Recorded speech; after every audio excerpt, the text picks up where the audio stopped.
Oh, and this could be great. Well, that's on the green. That was a cool looking shot. I've got a 3-wood, and I'm not sure I can get it there.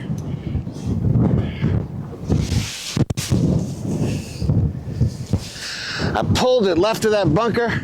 I've got 145 yards to the pin, right back into the Irish Sea.